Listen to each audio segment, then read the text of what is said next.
important concept that you have to understand. We call constant return to scale. And I remember I told you this concept already. I explained to you what does it mean, constant return to scale, right? We double input, double output. Right? Triple input, triple output, constant return to scale. And then given that characteristic, we calculate the productivity by dividing two sides of the equation by L. Then we have productivity y by L equal A times F of F is a function, right? F of K by L, H by L, and N by L. And then we analyze that. We know that the productivity is determined by level of technology, A. Physical capital of a worker, K by L. Human capital of a worker, H by L. And natural resources of a worker, N by L. So from now, you can see that if the country want to improve the productivity, what should they do? They should focus on each determinants. They can either invest resources to make higher technology. Right? So one of the very popular policy is investment in R&D. You know that? You know R&D?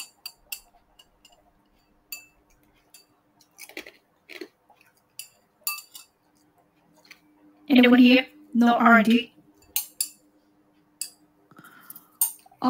You say mạng bên cô lát quá. Yeah, thank you.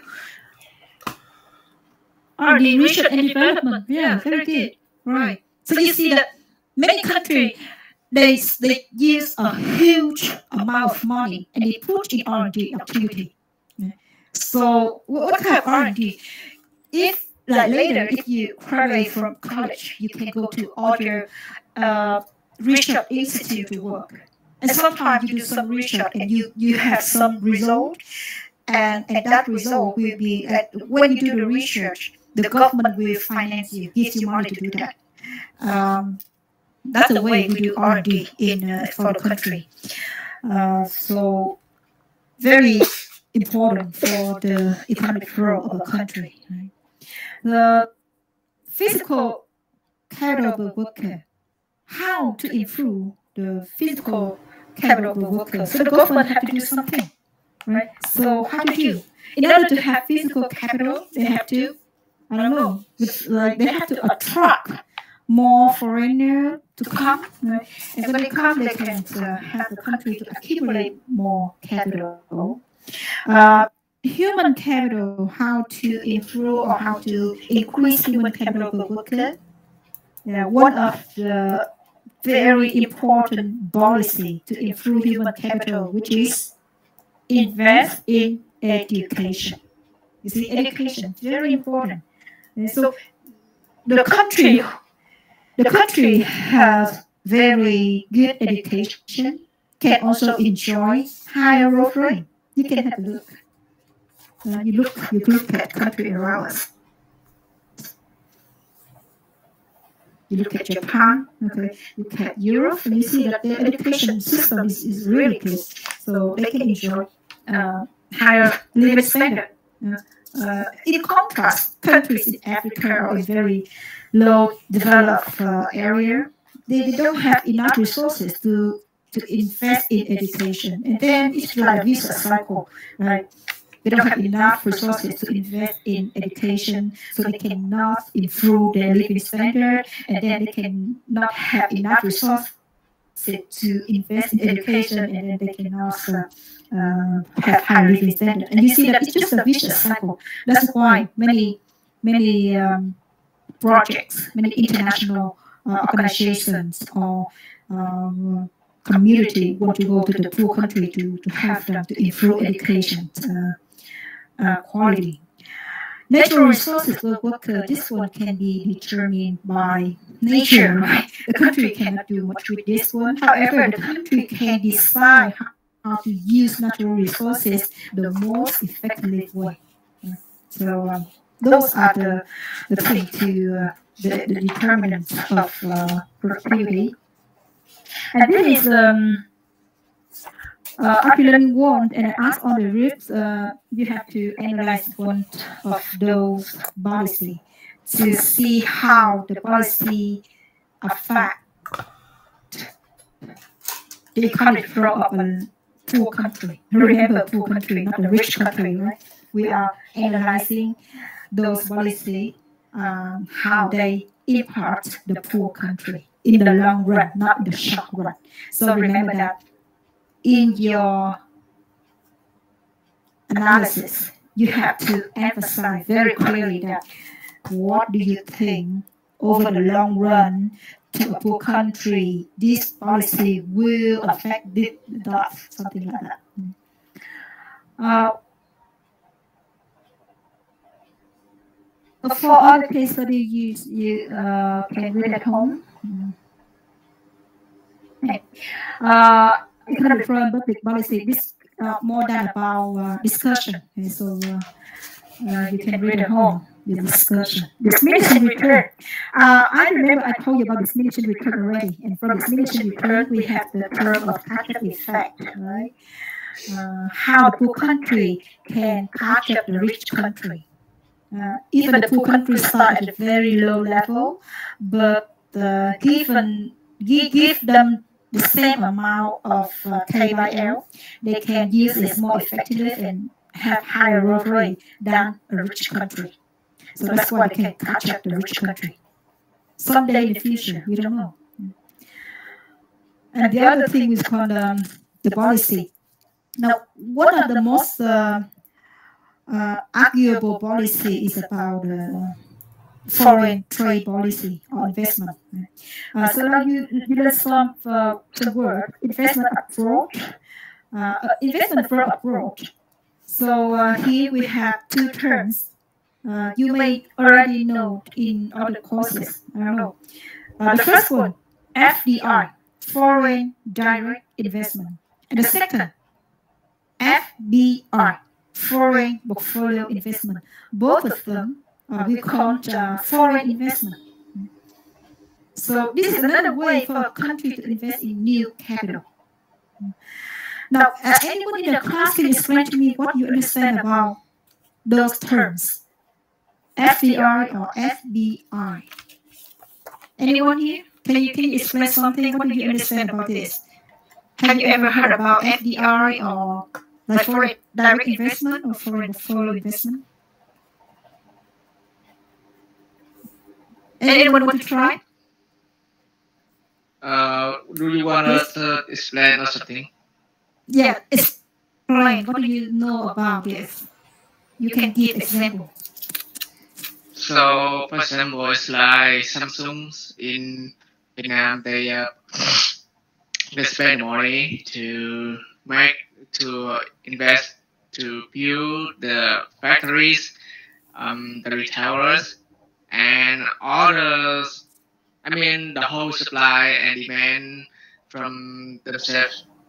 So the money that come from the outside Vietnam come to Vietnam, and they directed it themselves. So it's the foreign direct investment. Okay. Thank you. Very good. Very good. And how about foreign portfolio investment?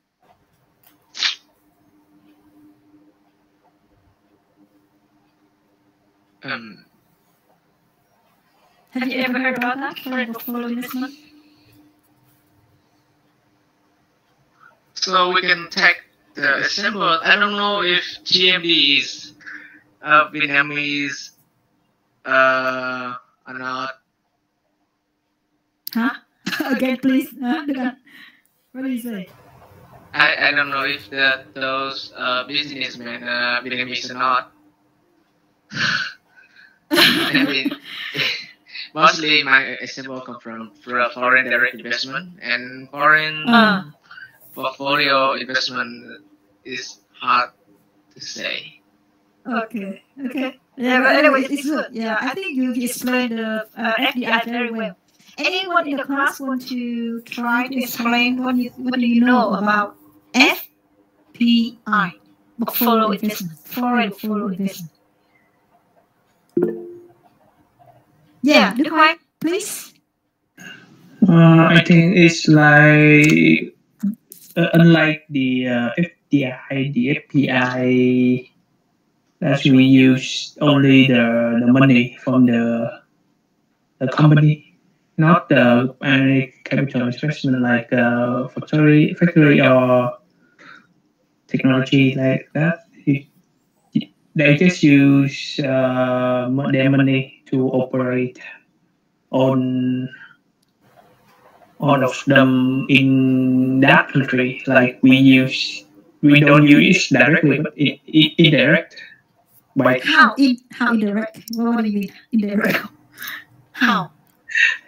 like when Samsung bring on their process to make the phone. They will bring on the factory, the management and the technology to Vietnam. It's a foreign direct investment, and the other when but the portfolio they just use their money, and the other thing they will operate on the technology the worker from using inside the country. Oh, really? You think so? Maybe my explanation is on clean up. But I see. Yeah. Okay. So thank you, Đức Hoan. Very good. Thank you. Do you agree with Đức Hoan? The class, do you agree with Đức Hoan?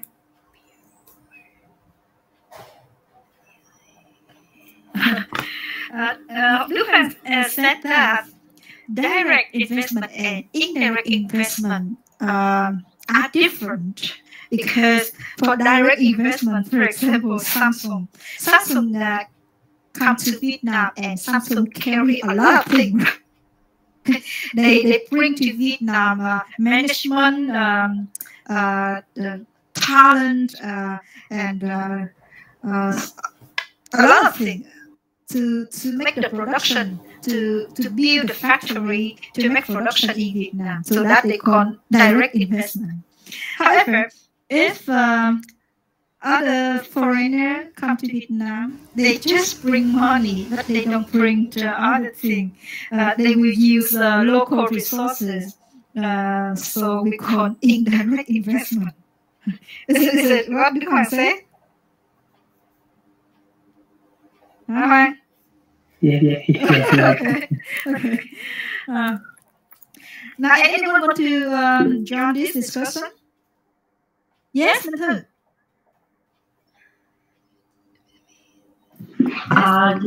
Yes, sir. I just meant because I've heard about FBR because like in some big corporation that they have a lot of shares that they want the other shareholders to join and join hands and also the money. But they also have two kind of share that the first one is if you buy enough shares, you can, your opportunity, yeah, your opinion will be received and also affect the whole uh, corporation. But the other is that your also, although you got a lot of share, but you don't, your opinion will not be received, and the foreign popular investment will fall into the second group that you will pay a lot of money to buy a lot of shares, and you are also not official shareholders, but you're from another country. So yeah, so you want to take a kind of advantage of that company when they run well, but you don't have your opinion received and affect the whole procedure of the corporation. And the first one, like Lucan already said, is only the investment by the foreigner. Yeah, that's all. Got it. I got what you mean. Very interesting. So you give us another point of view about direct investment and portfolio investment. But I will go back to what you said. Okay, hold on. Now let me ask Hải Giang. Giang want to say something yet? Cô, nhưng mà con nói tiếng Việt được không cô? Tại con không có biết nói tiếng Anh đầy đủ. Yeah, it's okay. Yeah. Tại hồi đó con coi ở trên Shark Tank á cô, thì người ta kêu là FDI á, là cái lúc đó là mình chuyển giao không chỉ dừng ở lại là cái tiền vốn thôi, mà còn chuyển giao được công nghệ với lại mấy nguồn lực khác. Còn FPI á, thì mình chuyển giao mỗi vốn thôi, nhưng mà mình đóng vai trò thụ động hơn, là mình đưa cái tiền vốn đó cho cái doanh nghiệp mà mình chuyển giao, là người ta sử dụng tiền đó như thế nào cũng được. Còn FPI là mình giám sát cái nguồn tiền đó nữa cô. FDI là giống như Đức Anh nói vậy, là cái công ty Samsung đó cô, thì mình có thể chuyển giao công nghệ giữa công ty đó ở Hàn Quốc với lại Việt Nam luôn. Còn cái FPI á, là mình chỉ chuyển giao được tiền vốn thôi, chứ không có chuyển giao công nghệ.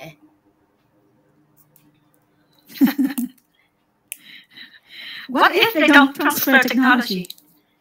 So if they don't transfer technology, if they hire local people to work for them, you call them portfolio investment hả Đức Hoa? No, I mean like the FDI one is for the long run, and the FPI is just for the short term. Why? Tại vì cái FDI á, là nó đầu tư cả vốn cả công nghệ vô rồi, với lại những cái nguồn lực khác nữa, cho nên là nó đã có tầm nhìn là xa, nó chạy đường xa được rồi. Còn cái FPI đó là tại vì người ta cũng chưa có, theo con nghĩ nha cô, là người ta chưa có tin tưởng mình lắm, cho nên là người ta chỉ đầu tư vô một thời gian nhất định nào đó thôi, xong rồi người ta coi cái hiệu quả hoạt động của mình như thế nào ra sao á, thì người ta mới tính tiếp. Okay, very good. Very good discussion. Okay, I think it's enough for this discussion. We just stop here and let me make this one clear first. You will learn many other courses discuss about FDR and FBI. In this course, I just give you very general concept, and then you can expand that concept and apply the concept in other cases. Now, FDI, foreign direct investment, what does it mean? Capital investment that is owned and operated by a foreign entity. Very simple. Like all of you already get the example. Samsung, a foreign company, right? Samsung, a foreign company, comes to Vietnam and they open factory. And what do? They just pour money from Korea to Vietnam.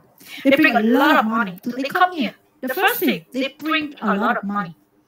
And they use that money to build factory, to hire local people to work for them. And they still control that investment. They decide everything. They decide what to do, what to buy, what to sell. That's what we call foreign direct investment. I don't say anything about technology. The difference is that I don't say anything about technology. Their own money. If foreigner come here and bring money here, and they own all the assets, own the factory, and they control the operations of that company. We call it FDI. That's all. So is it clear, FDI? FDI is clear? Yes. Okay, now the second concept that may make you more confused, FBI. What does it mean, FBI? Investment financed with foreign money but operated by domestic resident. What does it mean? Now let's see. We have a lot of Vietnamese companies, right? We have a lot of Vietnamese companies. And for example, Vietnam Milk. I see then type VNM. So I suddenly think about Vietnam Milk. Vietnam Milk. a very big diary company, right? Vietnamese. Vietnamese is Vietnamese company. And who own Vietnamese? A lot of people own Vietnamese. They can be local people and they can be foreigners. I don't know. Why? Because Vietnamese stock can be bought by different people. So if foreigner use their own money from overseas, and they use the money, okay, of course they have to transfer money from their home country to Vietnam through that account. And they use their money to buy Vietnamese stock. Of course, they become the shareholder of Vietnamese. However, do they really join the daily operation or management of Vietnamese? What do you think? Do they control the daily operations? No. They just put money, right? They just bring money to, they just buy share of Vietnamese. They become shareholder. I mean, they become the owner of Vietnamese, but they don't have the right to intervene daily operation of Vietnamese. That's we call foreign portfolio investment or indirect investment. Another way to explain foreign portfolio investment is that the foreigners, they can use their money from their home country and they bring to Vietnam. They can buy stock of a local country or they can buy bond. You know bond? You know bond? Stock and bond. You know bond? Yes, right? They can buy bond. For example, Vietnamese government want to borrow money. And so Vietnamese government just like issue some bond to borrow money. And foreigner can come to buy that bond and it become the creditor of Vietnamese government, of Vietnamese company. And that way you can see that they just use their money to invest. They don't really control anything about management or operation. So we call foreign portfolio investment. Is it clear now? Is it clear now? I don't say anything about technology, huh? Is it clear? Yes? Okay. It's clear, right? Yeah. I don't say anything about technology. Why? Because it's very controversial. Right? It's very controversial because someone say that, oh, FDI is so bad. They bring bad technology to our country. Right? They bring out of date technology. And other countries say, oh no, they are good because without them we cannot develop. Even they bring out of date technology, but that out of date technology is still new to us. So this is still beneficial to our country. Oh, I don't say anything about technology. Yeah, that's another thing to discuss about the benefit or the disadvantages of benefits and costs of FDI. Okay? We have a lot of discussion about that one. Here, I just want to stop here because we need to make sure that you really understand the difference between FDI and FBI. That's all. Later, you will learn a lot of things later. Yeah. Okay, so I hope this make you clear about the concept. Education, very good, right? Health and nutrition, property rights and political stability. Now, you remember in the production function and in the way we analyze the determinants of productivity. Do you remember very important determinants we call A? A means technology, right? A means technology. But you don't think about it's technological knowledge actually, but you don't think it's only technology. It's not only about the computer or the software or a patient. It's not like that. A can be anything that affect the productivity of a country that's not included in other determinants. For example, property rights and political stability. You remember this? One principle when you learn about economics, we call markets are usually a good way to organize economic activity, right? And now let me show you how property rights and political stability can affect the productivity and economic growth of a country. Now you think about this. I live in countryside, and I have a small garden, and I also love tomato. So if I love tomato, what do you think? What will I do with my little garden? What do you think? I love tomato and I have little garden. Right, yeah. Naturally, I have to plant it, right? Because I love tomato. I have little garden, so I just plant it. Right, thank you, yeah. Okay? So now I plant tomato and I take care of my tomato garden very well. Until someday I gonna harvest tomato. It's done and I gonna harvest. So I just sleep one night and tomorrow morning I will wake up and go to garden and I will harvest my fruit. The next morning when I wake up, I go to my garden and all tomatoes disappear. What's wrong with that? Well, you guess what happened? Yesterday they're still there. Right? Yesterday all the tomatoes were still there. And I just plan that tomorrow morning I will come and I will harvest them and I will eat them and I will share them with my relatives. But then next morning it disappeared. What happened?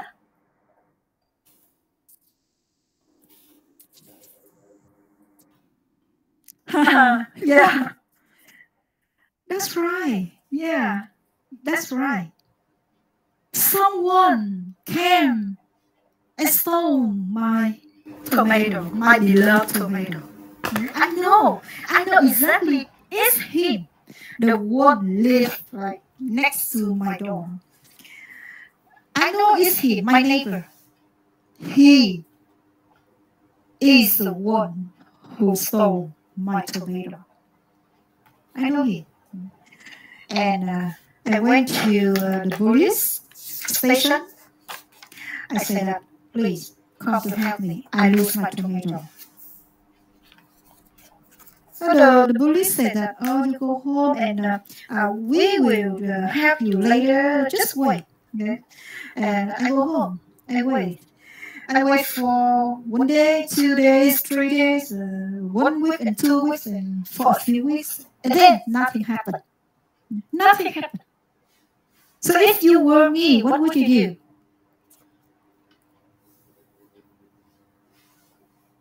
I have garden. I love tomato. My first tomato crop already done. Someone stole it. And I asked the police and nothing happened. So what should I do now? So does it stop my love to tomato?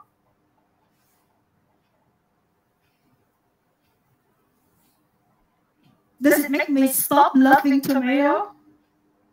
Maybe. No, I still love tomato. I still love tomato. Tomato is not guilty at all. It's not guilty. The guilt comes from someone else, not tomato. I still love tomato. Yeah, right.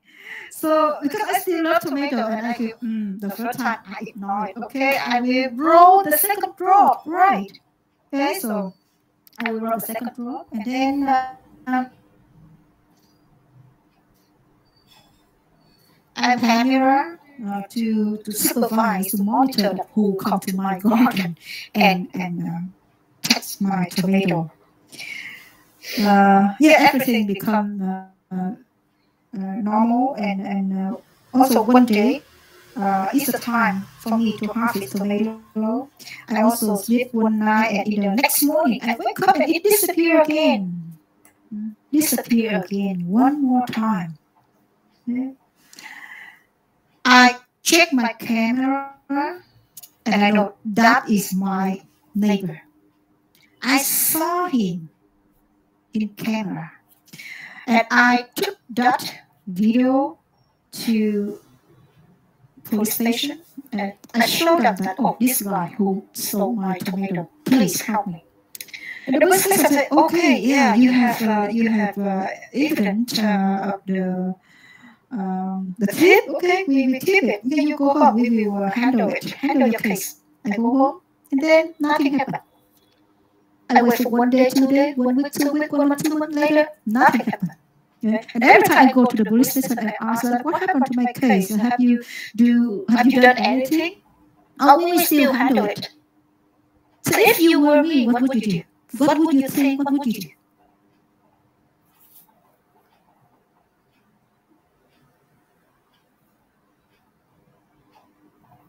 Do you got my story? Do you got my story? Protest for the right? How? How, Đức Hoa?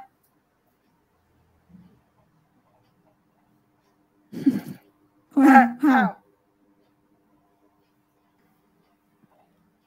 You think like we use our own voice to speak up? How to speak up? You go to your neighbor and say, "Come back, you need to return tomato to me." And he say that, "No, I don't.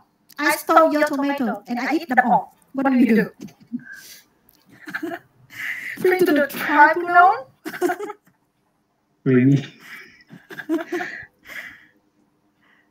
So, do you think it's really happened in reality? Yes, it still happen in some poor country.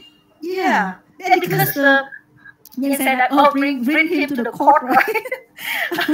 The judge will have you to do something, right? He's very poor. He said, "Oh, I'm poor, so I have the right to steal the fruit from other people. I'm so poor." What will you do? And the police cannot protect you. The law cannot protect you. Even they have the law, right? The law say that someone do something bad to other one have to be punished. However, even the law say that, but no one to implement the law. No rule of law.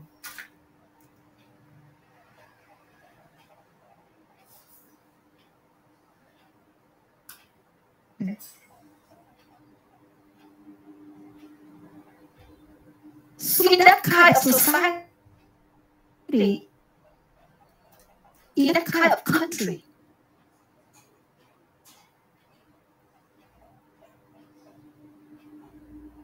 will I keep growing to steal my fruit? Will I do it forever?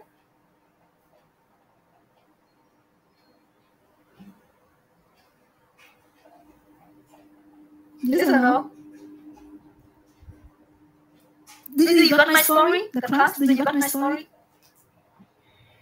No, right? We change to the other plant. You change to the other plant. Like if you don't grow tomato, you want to grow potato, or you want to grow the other plant. Whatever your plant, your neighbors still come and steal it, and no one can do anything to it. What will you do?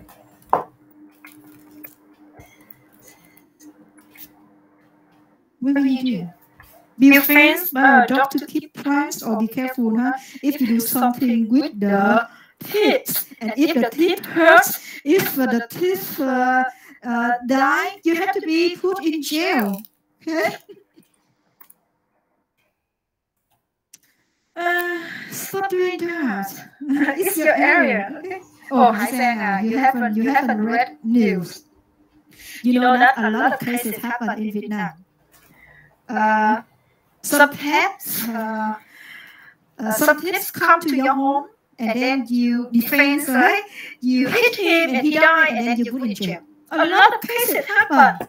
Has somebody to keep it and serve it. Okay. You think it's deserve for me to hire a bodyguard or to hire some guard to keep my garden, to keep my tomato garden? How much I have to pay him, and how much is the tomato value to me?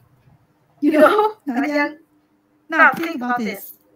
What is the implication of the story I just told you? Now, you need to be honest with yourself. You have to be honest. You don't think that you are a very good one. You think you are normal people. If you are normal people, you observe this reality. You see that someone come to mind and steal my fruit and doesn't be like and is not punished. What will you do? Are you still growing fruit? Or you want to be the one like him? Why should I grow fruit and let somebody to come and steal all of my fruit? Why no? I don't need to grow it. I go to other tomato garden and I steal. I steal from other people. And no one punish me. Why shouldn't I do that? No one can punish me. Right? If you can do it, why I'm not?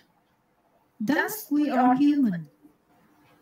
And you say that, oh, you keep growing the tomato. No, it's not true. You can try 1 time, 2 times, 3 times, but you cannot do it forever. You cannot hire somebody to keep your garden because your garden is so small. And it's not valuable to hire someone to keep it. Do you agree with me about this point? If someone steals some like other people's assets and that one is not punished, will you want to be that one or you want to be the patient? You want to be the pet or you want to be the patient?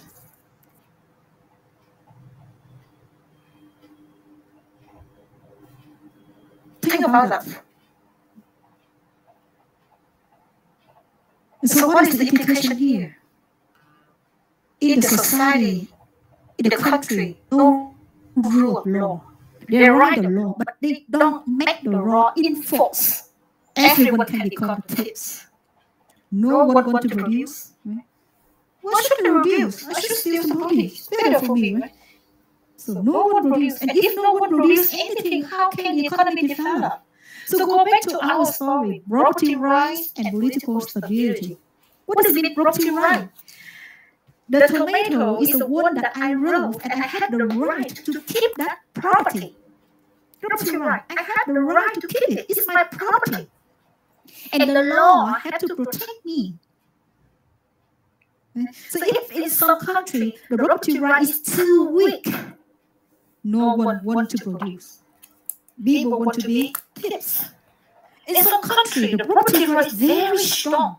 They protect property rights of their citizens. So, in that country, of course, everyone wants to produce something because they know that they can enjoy their fruit. That's very simple logic in life. And this one is integrated in the production function. So, why we say that property right is important? Yeah, because it can foster economic growth. I just show you. Okay. And you know that when Vietnam want to join BP, Trans-Pacific Partnership, you have you ever heard about that? I don't know. TPP. Probably they change the name to another TPP. The TPP is kind of agreement. Mạng cô lét quá, con nghe không rõ. Now, can you hear clearly now? Bây giờ nghe rõ không mấy đứa? Bây giờ nghe rõ không? Okay. Yeah. So, you know that when Vietnam want to join this TPP, and other countries usually ask us to improve our property right. One of the issue that we need to improve is that we need to protect the copyright. Copyright. The property right, the copyright. So you imagine that the foreign companies come to Vietnam, they can bring some very good technology and come and they apply the technology here. And if we can copy the technology and we use it without their permission, so that foreign company will lose a lot. Today, of course, they don't want to come to our country. And if they don't want to come, we may not develop like we want. So one of the commitment that Vietnam may have with other countries that we need to protect the property right. And then we can attract foreign investor. Even we can foster our economic growth by protecting our local people to produce. We can also attract foreign investor. That is the importance of property rights and political stability. But the other thing, inward-oriented policy or outward-oriented policy, we can see that someone say that free trade is good, right? Free trade is good. Someone say, oh, free trade is bad. And people keep arguing. Someone say that, oh, we should just raise some tariffs. We give some limits on investment from abroad, and we close our economy. We can protect our domestic firms. And if we open it, we cannot compete with other foreign entities. So it's very bad for our local firm. That is one perspective. Another point of view saying that our oriented policy is good for the economy. We should open our economy. Okay, we need to integrate with the world, and then we can enjoy the high level of development in other countries by attracting people to come and share their technology, share. They will bring capital to us and bring a lot of things. So that is two. And people still arguing about that. That's why you can see that some countries close and some countries open. Okay, so an R&D is very important. Population growth is also a very important factor to the economy, to the economic growth of the country.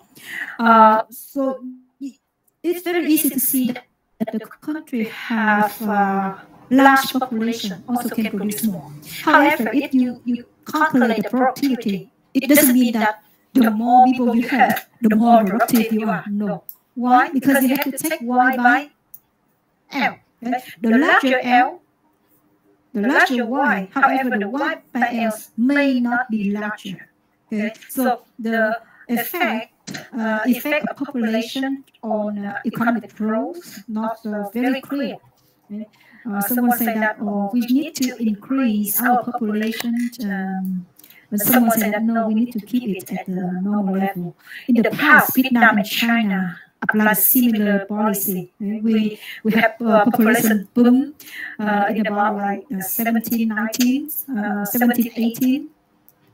And then in 19, we say that, we are very poor, so we need to keep the population, the birth rate down. So we try to do something to keep that one down.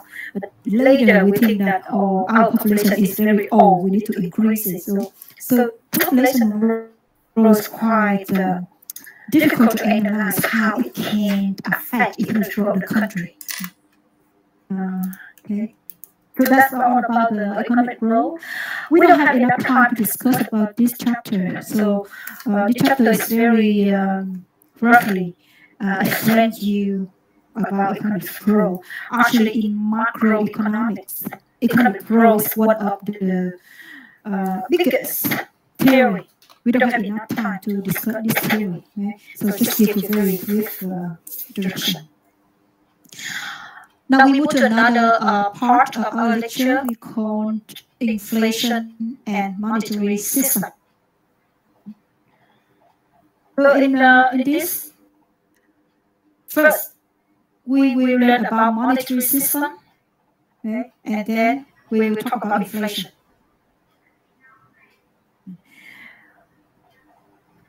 The country we have learned so far, without money, Do you see? From the beginning, when I introduce you about macroeconomics, when I introduce you about economic growth, production function, I didn't mention anything about money. Right? Except when I calculate CPI or GDP deflator, we talk about money. But in production function, in the production and growth chapter, we didn't say anything about money. We just say that if the country want to grow, what determines your living standard? It is productivity. And what is productivity? That is the amount of goods and services that the country produces per worker. That's all.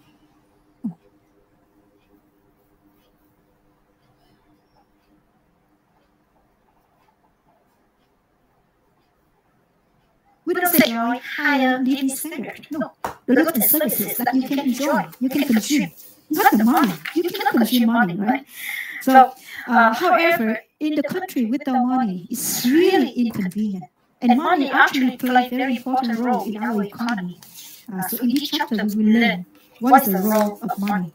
And before we understand the role of money, we should know what money is, and who can change the money quantity in the economy.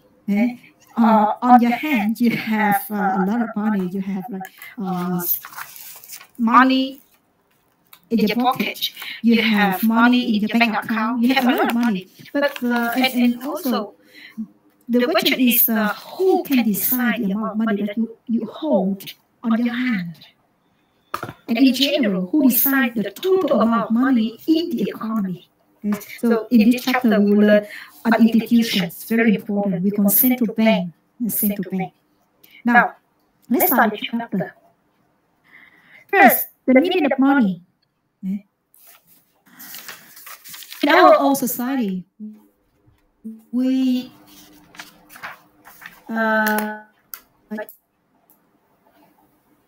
use barter. Who can explain what barter is? And who can give in our old society, in our old economy, action of money?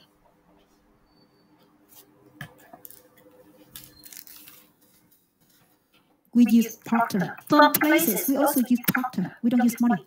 So what do you know about barter? Have you know about it? Have you heard about it? Barter.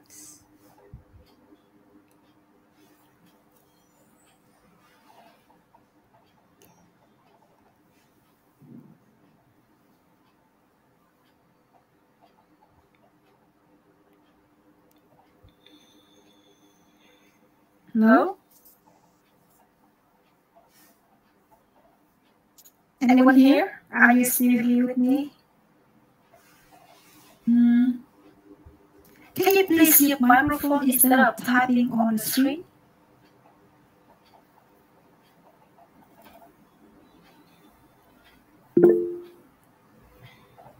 Yes, please.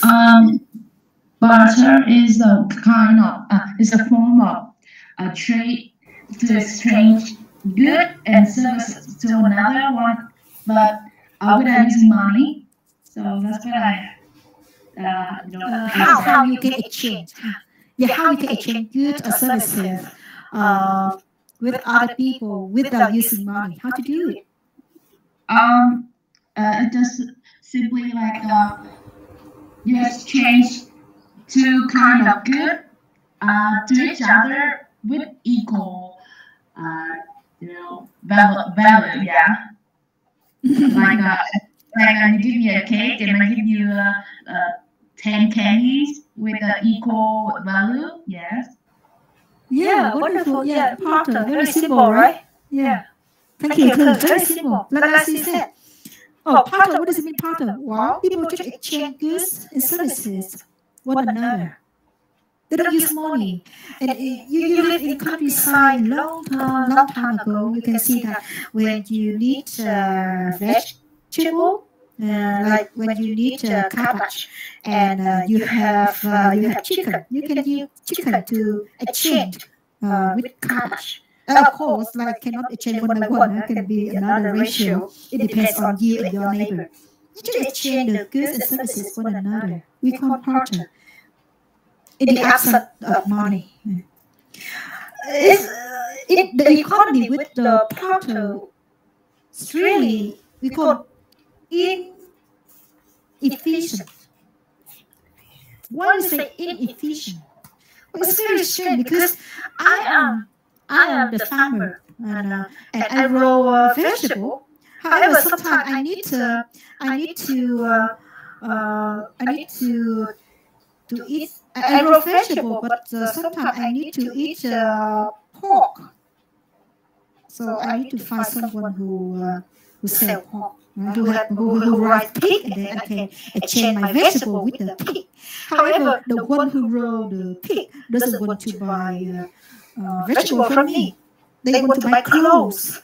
So I need to go to someone to exchange my vegetable with the clothes, and I take that clothes to exchange with the pig or the pork. So it's very inconvenient and inefficient in that barter. Because why? Because we really need a double coincidence of once. Just like I said, I want to exchange good A and good B, but the one who have good B doesn't want to exchange with me. They want to exchange with good C. Okay? So without that double coincidence of once, I cannot do that transaction. Okay? So, and waste of resources because I have to go around to find good C and then I take good C and I trade with good B. It's really, really waste of resources. So that's why money come up. Right? And when the money come up, it can solve a lot of problems. Right? This is a problem. Why? Because money can do a lot of things. Okay? Money is actually the set of assets in an economy that people regularly use to buy goods and services from other people. And money has three functions. Medium of exchange, unit of account, and a store of value. So we can distinguish money from other assets. Now let's see the function of money. Medium of exchange. This is the first function. You will learn this one again in another course we call the theory of money and banking, something like that. Lý thuyết tài chính tiền tệ. You will learn this one again in that course. So in this macroeconomics, I just briefly introduce you the function of money. Chức năng của tiền. What does it mean? The first one, medium of exchange, phương tiện trao đổi. Phương tiện trao đổi. The item that buyers give to the seller when they want to purchase goods and services. So that is the first function of money. The second function, unit of account, đơn vị đo lường. That is a yardstick people use to post prices and record debts. Okay. So money should have that kind of function because I have to know exactly how much people owe me. Or I need to buy this goods, and I need to know how much is the price of the goods. Okay? It should be $10 or $100 or something. It should have the unit of account. And store of value. The item that people can use to transfer purchasing power from the present to the future. If I don't want to use now, so I can keep it and in the future I use it. That we call store of value. So you see that anything can meet three functions. We tell here, we call it money. So money in the past and currently also need to meet those requirements. Some assets, in order to be called money, they should satisfy first medium of exchange. Everyone wants to use it to exchange for goods and services. Second, yardstick or unit of account. We can use it to measure the price of other things. Unit of account. And the last one, store of value. If we don't use it today, we can use it in the future. So now, go back to our tomato story. Do you think tomato can be used as money? The first one, medium of exchange. Is everybody willing to use tomato to exchange to other things? Everyone? So, tomato. Does tomato No. satisfy the good one? No, right? Yeah. I like tomato, but don't like tomato, how can it become needed with change? Right? And second function, give it a time. Do you think tomato can do this function? Do you think tomato can do this function? No, too high. No, why? Why?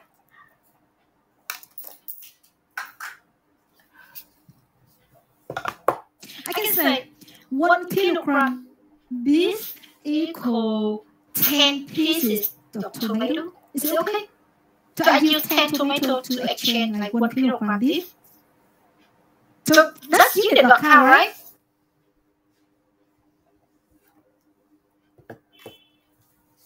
Yeah, right? That's right. Unit of cow. What does it mean, unit of cow? You use something and you can use it as a measure, as yardstick, right? To measure the price of all the goods. That's unit of cow. Or you can say 1 chicken equal 20 tomatoes. That's okay. Unit of cow. But be careful.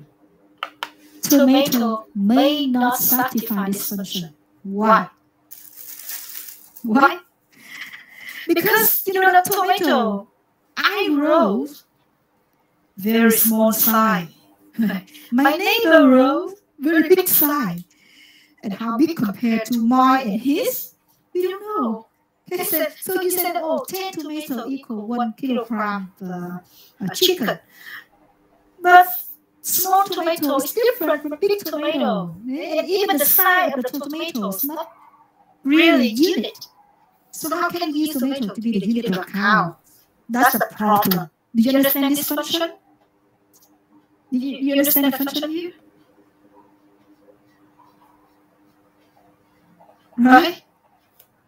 So tomato may not satisfy this function. Right? Because its cell also really cannot to be the measure for other goods and services. And now the last one, store of value. Now if I don't use tomato today to buy beef or to buy chicken, so I keep tomato at home and 1 month later, can I use tomato to buy chicken and beef? Can I do that? Yes or no? No, right? 1 month later, if you open your tomato basket, and what do you see? It's spoiled, right? It's spoiled. It's not a tomato like you would think 1 month ago. Okay, so go back to our story. You see that we have different kind of assets around us, right? We have different kind of goods. We have different kind of assets, but not everything can become money. The one can become money is the one which can satisfy all the 3 functions. So in the past, they tried different assets. They tried different things. And then they find out, gold or silver, very good. It can do 3 functions of money very well. So you can see, if you watch TV, you watch a movie, and you can see that long time ago, we use gold. You see, we use gold to be money. Okay? At that time, we don't have the paper money like now. We just use gold bar, right, or gold bullion, and then people just bring gold and become the money, because everyone accepts gold. It can be the measure for other goods. And it can be stored. If I don't use today, so I just keep the gold at home, and in the future I use it. So you can see gold or silver was money in our society. Now it's not, but in the past it was. Okay? That's a function of money. Okay? Now we stop here to take a break, and then we will come back after 15 minutes. So we stop here, and please come back at 5:03. Okay? Is it okay? Come back at 5:03. Okay? Yes or no? Okay. Okay. Thank you.